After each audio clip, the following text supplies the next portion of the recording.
Selamünaleyküm. Ben Nur Mehmet Mettursun. Toğulup çoğunluğa yerim.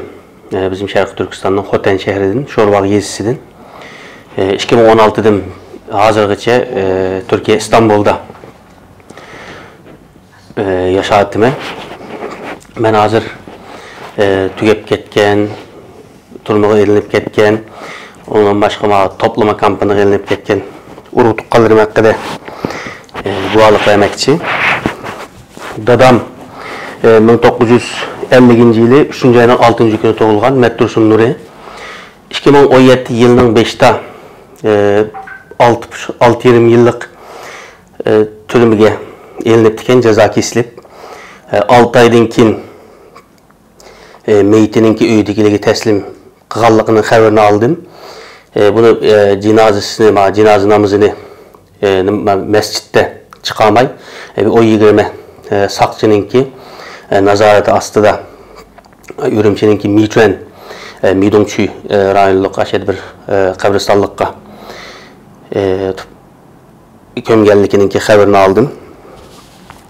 Bu kıştaki akam bu Ablekim Mettursun. Bu 78. yılı 1. ayının 1. günü doğulgan. Buma Hoten şehir Şorbağ yazı Ayağatçı'yda olturdu. Bizim aynı okşaş adreste. Akamın bu yılının 5'te toplama kampına elinip her kanda bir haber birilmegenlikinin haberini aldım. Anam hazır hayat mı hayat emez mi bilmeyim. Anam kimlikle 65. yılı yazılıp kaptıken lekin 55. yılı doğulgan.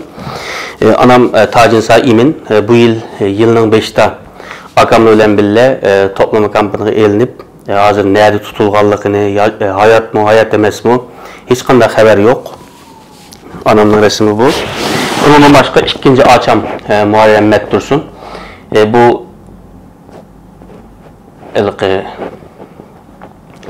pensiyaya çıkan okutkuçu Hoten şehir Şorbağ Yeza başlangıç mektepten okutuşuluk kıldı. Yürek çoğuyup ketiş kesili bilen 2012. yılı pensiyaya çıkan. Bunun üye Ürümçi Tanrıdağ rayonluq rahat bağ yani Çanlıören diyen koruda oturttu. Anam bilen billiydi. Bu 2021 yılının 5'te anamla akam üçüninki bille bu toplama kampına elinip hazır için nerede tutulganlığı sap mı ya tügep ketdi mi bunun hiç kandak haberini alamadık. En küçük ilim Abdülkadir Mettursun bu 90. yılda doğulgan. Dadamın işlerine kalış etti öyle. Bu dadam bilen billaş 2017 yılının 5'te 1,5 yıllık türmege elinip diken bu Sancı'da bir türmede tutulganlığınınki haberi kelgen. Hazırlıkça 5 yıl oldu. 1,5 yıl toşap 3,5 yıl ötep gitip olgan bolsa öyge yenip gelmegen buna hiç kандай haber yok yani sap mı ya tügep ketdi mi hiç kандай haber yok. Bununki 5 yılgacha öyge kelmegendekin ayalı Almıhan Abdüsemet bu irim nerede kelmedi dep bununki haberini ondan soldan söýüşdüge wagtysda bu yılının 5'te bunun türmege elinganlygy neçe yıllık kesildi, kayış türmede hiç kanda haber yok hazırgıça. Var ikinci açamınki oğlu İlyas 97. yılı 8. ayının 26'sı doğulgan.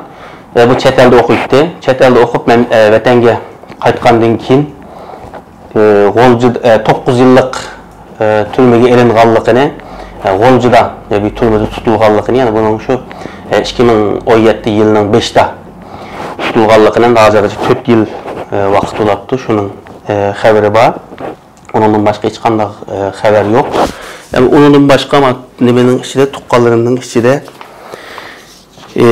sınlım şarapet bir açam havanise yani bunun kimi ben vatenden ayrılıp çıkkandan keyin 2016 yılının 2016 11. aydan keyin öýdükler hiç kanday haber yok, haber alanmaqlyk men ayalım Seyide Mehmet Zulum Men vatandan ayrılıp çıkkandan keyin 2016 yılının ahırısında bizning Ürümçideki Sanfango'daki üzemnin uyiti, men o öyünü setip algan vaqtimda Xitaydan hiç qanda bir yardım algan yerim yok. Tamamen üzemnin işlep tapkan pulga algan öy.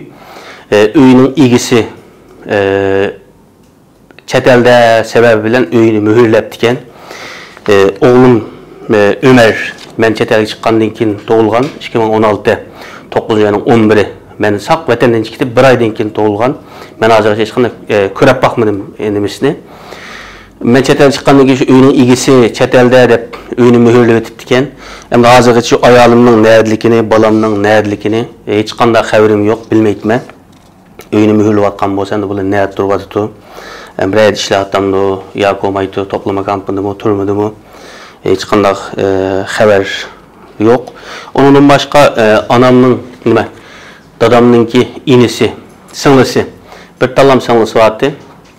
Turaxan deytgan. Bunu şu men vatandan chiqqandan keyin 5 yillik turmuş elinib diken aile ayali idi. Turmudan yenip chiqdimi, chiqmadimi, onun to'g'risida hech qanday bir xabar yo'q. Meniki tağamninki, yani anamninki ikkinchi inisining o'g'li Shireli. Bu Xotan şəhərininki qaysı bir ahali komiteti işləyirdi.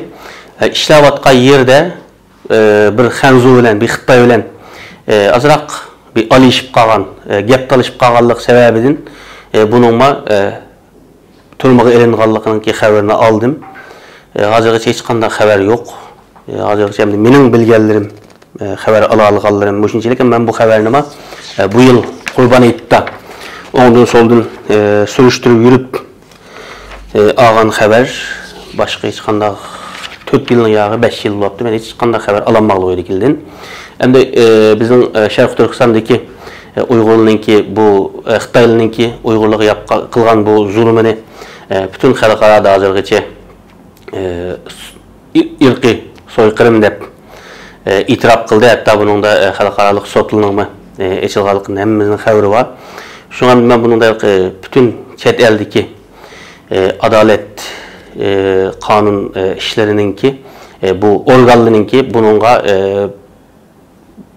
tezrak bir kadem elip mümkün olsa en kısa vakitte bu işini hal qilib berishini arzu qilibman. Unutup qolgan bir yerim ikkinchi achamninki havani degan achamninki yo'ldoshi toplama kampına elinip 2 yıl 3 yıl tutulup diken 2 yıl 3 yıl tutulgandan keyin qo'yib beribdi. Qo'yib berib 15-20 kundan keyin tugab ketgandan xabari aldık. Endi buningki endi nima sababdan toplama kampına elinishiga hech qanday bir sababi yo'q hozirgacha. Lekin tugab ketgandan keyin nima sababdan tugab ketdi buningma xabari yo'q. Shu vaqtdan deganim bilginimiz shu jon tumshuq kelgan vaqtida qo'yib bergan bo'lishi mumkin deb shundaroq bir farazda. Hammalarga rahmat.